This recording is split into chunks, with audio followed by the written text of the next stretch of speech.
We're happy to be joined in studio again this morning by Stephanie Erickson. She is a social worker with Erickson Resource Group. Today we're going to be talking all about how the family can cope when a member of your family who's aging falls into crisis, because that can lead to problems, right? It certainly can. People can get very upset and everyone starts blaming everyone else. It's your fault. What are we going to do in this situation? Exactly. Can you start by giving us some examples of specifically what it is that can lead to family conflict? I would say there's two things that generally cause conflict. One, not surprisingly, money.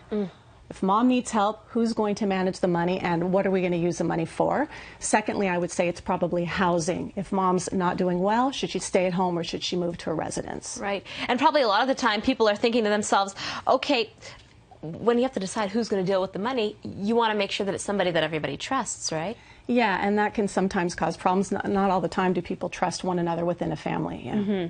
What would you say are some steps to reduce family conflict and improve the communication then? Well, I think the first thing is just everybody to stop for a minute and take a pause, because we don't make good decisions when we're in a crisis and when we're emotionally charged. So I think it's important for families to stop and set a time and a date when everyone will reconvene and discuss what it is that's happening, so everyone can just calm down a bit and maybe have a more productive conversation. Exactly. So you say that once everybody has had a chance to cool off, that's when it's time to sort of make a master plan.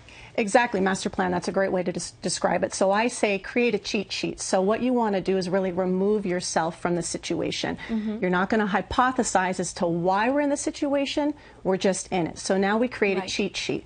And on that cheat sheet, we're going to list all of the different symptoms or problems that we're observing. So it might be things like mom is not eating well, she's losing weight, she's not managing her money, she's confused, she's falling. So there's lots of different things that we can talk about, and we're focusing on just the symptom.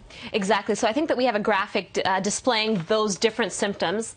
Okay, we don't have that graphic. Okay, well, we'll talk about it anyway. So now that we've isolated the symptoms, though, you say the next step would be what? It's really, you want to create a chart, right? You do. So you list all of the symptoms, and also within those symptoms you want to talk about a mission plan for the family. It's really important to help align people. So in that mission statement, we're going to just focus on what we want for mom, not what the solution is, but what we want. So something like, we want mom to be safe, so when things get heated again, we can go back to that mission and all be aligned. So now we have the symptoms listed, which is what you were asking. Now we're going to talk about what are all the possible solutions for each symptom listed.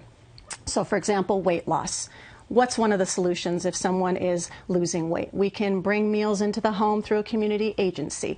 The family can be preparing meals themselves and bringing them in. Alternating. Yeah, alternating. They could hire a home care, here we go with some graphics. We can hire home help to move into the residence or just to stay there and help mom prepare meals, or mom can move into a residence. Okay, so weight loss would be, again, another example of a problem that we run into. That's right. As well as confusion, frequent falls. What would be a solution to frequent falls?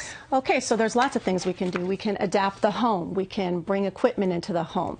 We can have mom move to a residence in which she has some supervision. There are alarm systems and alert systems that we can install in the home. We can hire home help to come in and be with mom, excuse me, during the day to help supervise her. So again, lots of different solutions for that particular symptom. Right.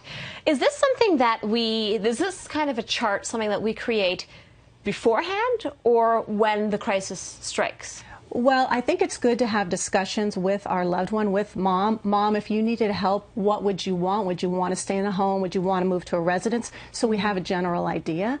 But you can never really plan for everything, so probably most of the time you get into this once a crisis occurs. Right. What would be the time frame? In terms of when you have a solution? Exactly. Well, I say that when the crisis happens, everyone should reconvene probably within about 5 days to come up with solutions. Once you have all those problems listed, you're going to now have research. So everyone's going to take a solution. So let's say hiring home help. I take that on. I'm going to start researching that. We're going to reconvene again in, let's say, 5 days. We're all going to have our research options, and now we're going to come up with a plan for the family. I feel like if I were to meet a family that was this organized, I would be incredibly impressed, you know? Yeah, unfortunately, most people are not this organized. Right. But I think if you can get some outside help, like a social worker in a hospital or something that can help keep people on track, that would help. Stephanie, what would you say is probably a common mistake in this whole process that families tend to make? they don't include the senior. Everyone's talking about mom and her safety, and mom's not even involved in the conversation. Wow. And this is mom's life. So that's really one of the takeaways here, Camille, is you have to include the loved one that we're talking about should be at the center of all of these discussions and really the one leading the decision making. Very interesting stuff. Stephanie, for people who are interested in getting more information from you, where can they go? You can go to my website at ericksonresource.com. You can also follow my podcast at webtalkradio.net. Thanks very much for that. Thank you, Camille.